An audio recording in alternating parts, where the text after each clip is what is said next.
Unë kam qenë me para 30 vete në lëvizje e studentëve. Dhe kishte po ka shumë njerëz. Atëherë njerëzit prisnin e duan Shqipërinë si gjithë Evropa. Po është Shqipëria si gjithë Evropa? A është Shqipëria si gjithë Evropa? Shqipëria sot ka padrejtësi, ka palishmëri, ka korupcion, ka kapje të shtetit. Ka kapje të shtetit që sjellin ligjet. Ka kapje nga oligarkia, nga klanet. Në qoftë se jemi këtu sot, ne nisëm nga Zvërneci. Çfarë është Zvërneci? Zvërneci është pjesë e zonës mbrojtur e Shqipërisë. Është pasuria jonë kombëtare që s'duhet ta humbasim, s'duhet ta harrojmë. Është e jona, e kemi mbrojtur për shekujsh. Duhet ta mbrojmë akoma. Unë isha atje në Zvërnec, isha atje dhe në Akërni. Dje në Zvërnec dhe Akërni gjeta trishtim.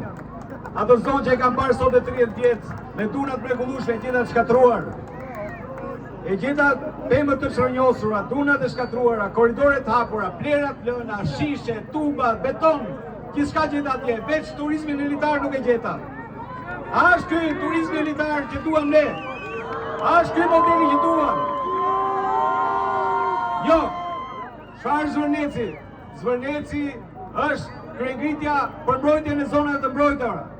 Sepse pas Zvërnecit vjen diçka tjetër. Vjen Vilipoja, vjen Butriti, vjen Kunevajini, vjen Divja Karavastaja, vjen gjithçka tjetër. Prandaj duhet të punojmë, duhet të ngrihemi për ta mbrojtur atë. Tani ja dy shifra. Ja dy shifra që unë kam nga studimet e mia. Dëgjuam një ministre që tha kur erdhi Edi Rama në pushtet, erdhën dhe flamingot. Dëgjojnë se është shifër interesante. Kur erdhi Edi Rama në pushtet, erdhën flamingot. Në 2013, para se tinde Edi Rama, 1322 flamingo në lagunën e Nartës. I kam numëruar vetë. 20.000 shpend në gjithë lagunën e Nartës. Në vitet më pas, asnjëherë Edi Rama s'arrit dot të shifër. Tani, okej. Atëherë, nuk duhet flas gjatë. Do ta mbyllim këtu, shumë shpejt. Mos harrojmë, kjo është një kryengritje për zonat e mbrojtura, për demokraci e për gjithçka tjetër. Ne kërkuam anullim projektit. Projekti është vetëm pezulluar. Duhet anulluar. Anullo projektin. Anullo projektin. Anullo projektin dhe gjithë ata projekte tjera që presin shqiptarët.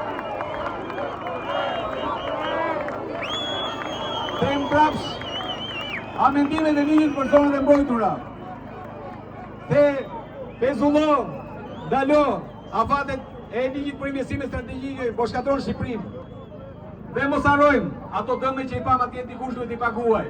Duhet mbajmë përgjegjësi ata që lejuan dëmin, ata që shkatruan dhe ata që lejuan dëmin. Dhe fundit, nesër më shumë, nesër më shumë, nesër më shumë, nesër më shumë, nesër më shumë. Faleminderit.